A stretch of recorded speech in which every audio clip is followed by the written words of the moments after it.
I feel like I should give a trigger warning up front because watching this is gonna make you hungry.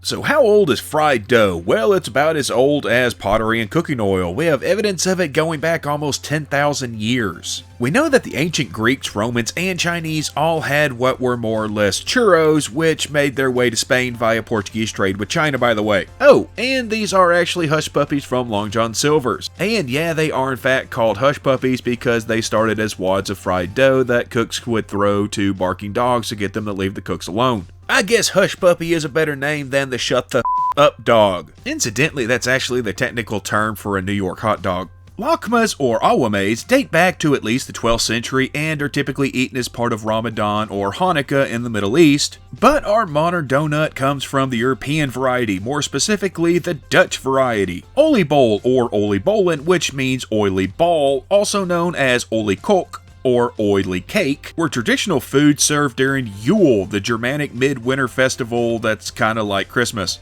It was primarily in the Netherlands that oliekoeken, which for you Street Fighter fans would be oliekoeken, were made, and they brought the tradition over with them to New Amsterdam. Donuts were first mentioned in an 1808 short story, but Washington Irving's A History of New York from the beginning of the world to the end of the Dutch dynasty mentions the word in a much more well-known capacity. So why call them donuts? Well, because they were small, closer to a modern donut hole, so they were just like little donuts.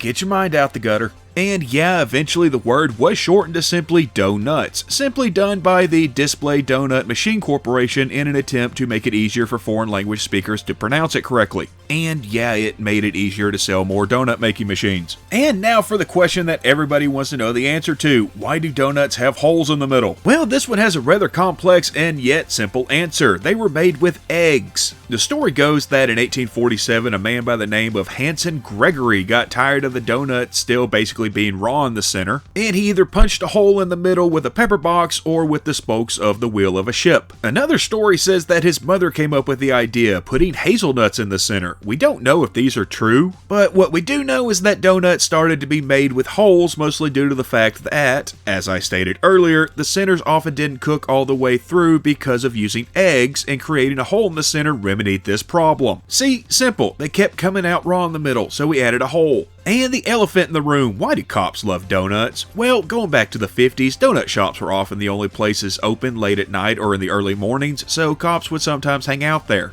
And the employees were cool with it because they're not going to get robbed with a cop there. Well, unless you're a cop that steals donuts. Yep, nightstick fits right in there. It's a lot like how Nathan's Hot Dogs gave doctors free hot dogs so that people would see them eating them and know that they were safe. And since we've brought up fried dough and hot dogs, corn dogs were created by German immigrants into Texas, much like chicken fried steak being the German-Texan version of Wiener Schnitzel, or the Czech Klobsbanek becoming the Texan kolache. Corn dogs supposedly debuted at the Texas State Fair, and speaking of fair food, funnel cakes date back to early medieval Persia and were brought here by the Pennsylvania Dutch, you know, like upside down Christmas trees. And one last thing here, the first Friday in June is National Donut Day. This goes back to 1938 and an event by the Salvation Army to honor their members that traveled to Europe and served donuts to servicemen during World War I. So if you don't eat a donut for yourself, at least do it for your country.